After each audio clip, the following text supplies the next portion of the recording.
Well, hello and welcome to this special edition of our Sunday conversation right here on Big Country Politics. I am Manny Diaz. This week we are joined by oil and gas attorney Ms. Sarah Stogner. She's also running for Railroad Commissioner of Texas. Sarah, thank you so much for joining us today. Yeah, thanks for having me. It's a beautiful day. You ran for Railroad Commissioner back in 2022. You went in a runoff with who I believe Wayne Christensen. Yep. And you fell in the runoff there. And so it was August, September. You decided, hey, you know what? I want to give this another go.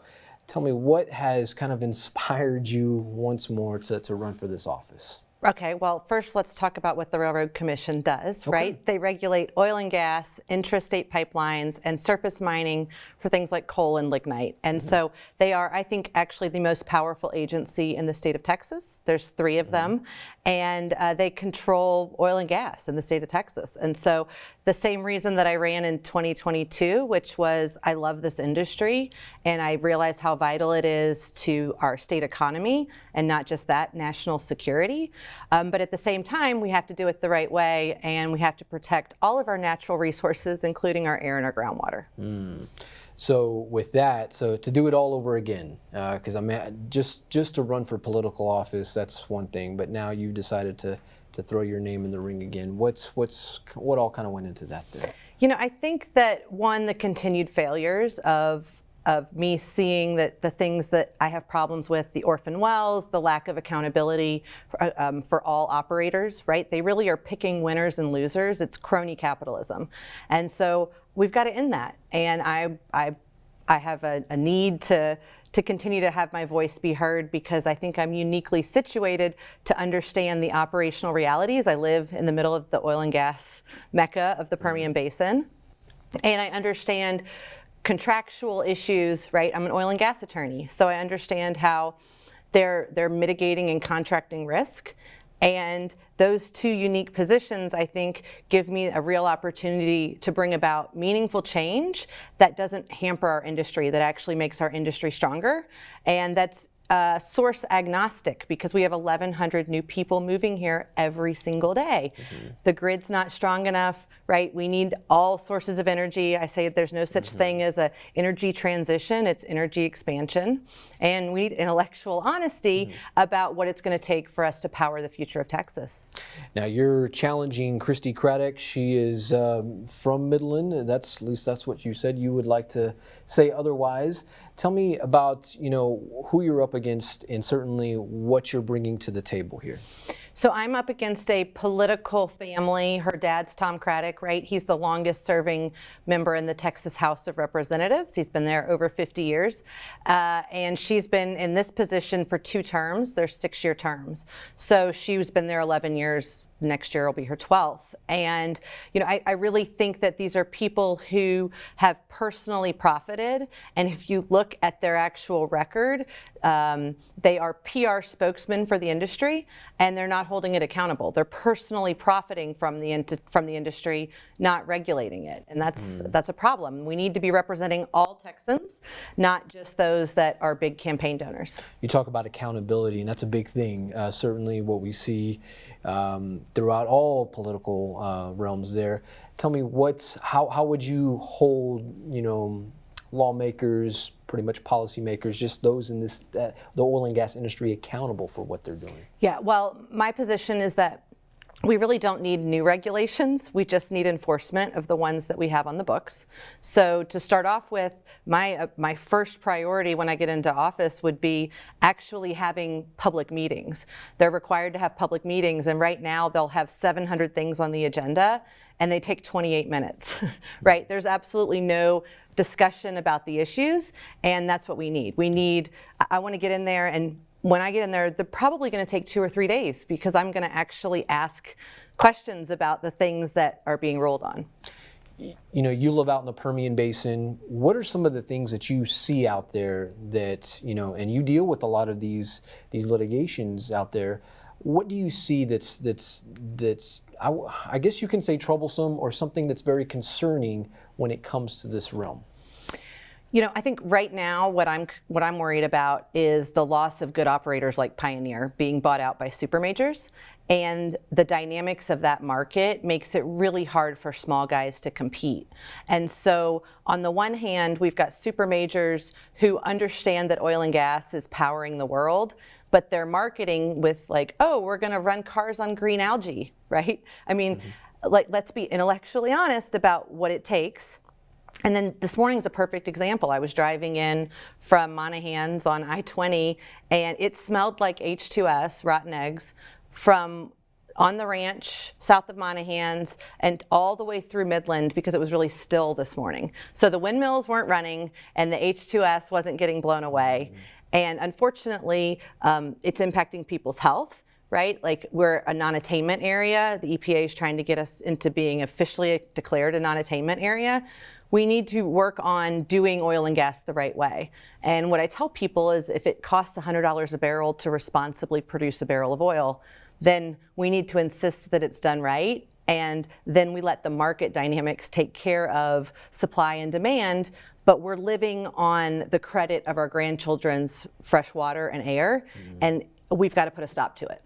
So for someone like you to challenge Christy Craddick, who is seeking her second term, or her third term in office, how do you unseat someone like that? You obviously have some ideas. You say that she has her own ways, her own agenda. How do you unseat someone like that? God, honestly, at this point, right, with the duopoly and where we are with bipartisanship and partisanship, it's no longer right and left. You've got bought and paid for politicians on both sides that are really representing an oligarchy. Unfortunately, we've got a few billionaire donors that fund most of the Republican campaigns in the state of Texas. And what we're seeing right now with the Ken Paxton, for example, and the GOP is imploding, right, internally. We've got state leadership meeting with known anti-Semites. No one's fiscally responsible anymore. There's a real big movement, I think, to get past the rhetoric and actually get some good people in office. And so I think it's going to be really interesting to see what happens in the primaries. And I'm hoping that we can bring a whole new party to the state of Texas. I know that people say it's crazy, but I think we really need an option other than the current Republicans, because I'm definitely not a Democrat. We'll put a bullet point in there because we're going to step aside real quick for a quick commercial break. But when we come back, more with Sarah Stogner. We're going to be talking about a third-party system, a third party here in Texas that she is certainly part of and wanting to get the wheels moving on. That and more coming up right here on Big Country Politics. Welcome back to our special Sunday conversation here on Big Country Politics. I'm Manny Diaz. We're joined by Sarah Stogner. She is an oil and gas attorney out in the Permian Basin. She is also running for Railroad Commissioner of Texas. Sarah, you bring an interesting, I guess, vibe to the race here, challenging Christy Craddick, because for one, you do have, let's just put it out there, you're not a Democrat, you do have conservative values, but you're kind of moving in a direction with a kind of a separate party, but right now it's kind of what we could call PAC. It's moving forward kind of PAC here. Tell us a little bit about that. Yeah, I mean, it's money, right? So let's start with kind of the history of parties. Bear with me here, right?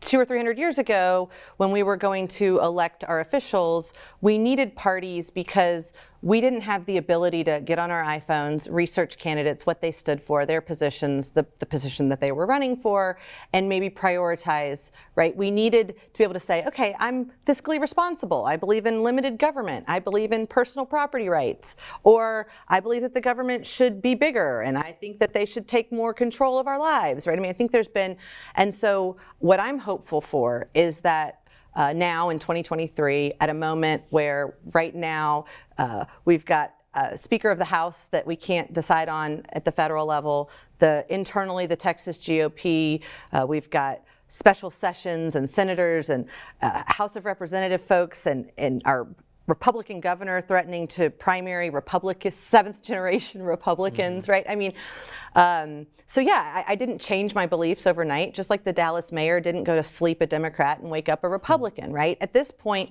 parties are branding, they are money, and they are a way to, a means to an end. And what I'm hopeful is that with folks like Robert F. Kennedy Jr. announcing that he's running as an independent, I could run as an independent, but then I don't get to lift up fellow Texans with me. My goal is to inspire, we need about 83,000 signatures in the spring, to inspire 83,000 Texans who currently aren't participating in either the Republican or the Democrat, or they're ready to leave because they can't vote in the primary. We'll have 75 days to collect about 83,000 signatures to get ballot access in November of 2024. And I could run as a libertarian. I identify with a lot of the libertarian views, for example. But again, I think libertarian is a brand, just like the Green Party is a brand, right? And those brands have been impotent for 30 to 50 years, and really they've just been thought of as spoilers. And I'm wanting us to rethink the way that we think about governance and the way that we choose our elected leaders so that we actually can get back to effective governance and not this emotionally charged rhetoric that's really doing damage. I mean, our bonds are being downgraded, right? Like, it's having real impacts on Americans and our economic future. And I think we need more real leaders to step up and say, I'm going to speak out and I'm going to say we don't need the two-party system anymore and we've got to come up with something better. So the motto is not left, not right, forward. Sure. Do you think Texas, because Texas has, I guess for the past 20 plus years, it's been very red. Do you think it's ready for another party to kind of come in and have some influence? I do. I mean, I think it's ready for like a maroon, a maroon party. Not quite purple, but yeah. I mean, look, I think so. Reagan, right? If we agree on 80% of things, we're not enemies 20% of the time, we're allies. And we need to get back to having honest conversations with people and difficult conversations, right? I mean, I'm 39 years old, and I think I'm the first generation where our parents tried to teach us about having maybe a little bit more difficult conversations because they were taught it's not polite to talk about politics or religion, right? Well, we can't go around not talking about politics or religion, right? Like, so we see where we've ended up. And I think we've had Republican leadership in the state of Texas for 30 years. So all the things that we're frustrated with and the problems that we have nobody to blame but ourselves. And so we've got to have leaders that aren't talking about criticizing, working across the aisle. Like, that's what politics are, is it's coming together and figuring out compromises and ways to move forward that both sides can live with. I mean, as a lawyer, right, just like a mediation ends, a good mediation ends when both sides leave unhappy, right?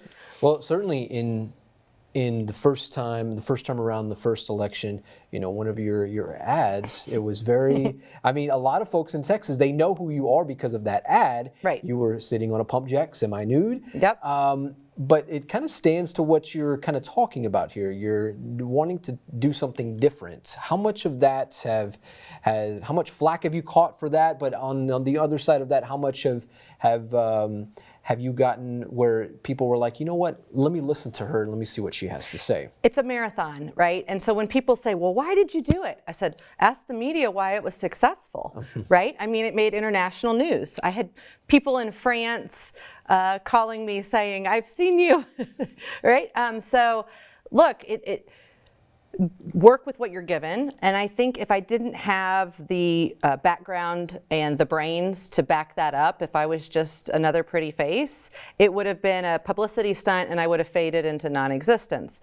The key has been, I got their attention, and then now let's stick to the issues. And I've been talking very loudly about the issues for a couple of years, and they know I'm right, and they can't ignore me. And so they're gonna either have to deal with it, or you're either with me or you're against me. And you're either with honest, intellectually honest conversations that are difficult and move us forward, or you're going to continue to dig in your heels on the ridiculous partisan issues that are emotionally charged and are very successful at getting money to perpetuate the system, but all you have to do is follow the money. Yeah. For those who are interested about your campaign, about the Moving Forward PAC right now for what it is, Tell the viewers at home how they can learn more about that. Yep, so my website is Sarah, S-A-R-A-H, the number 4, rrc.com. We need about $1.5 million to hire the professionals to get the signatures to get us ballot access.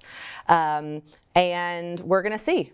And, you know, I think there's a lot of interest in, when you look at kind of the base of financial donors and political parties, you've got a few billionaires that give multi-millions of dollars every year that really dictate.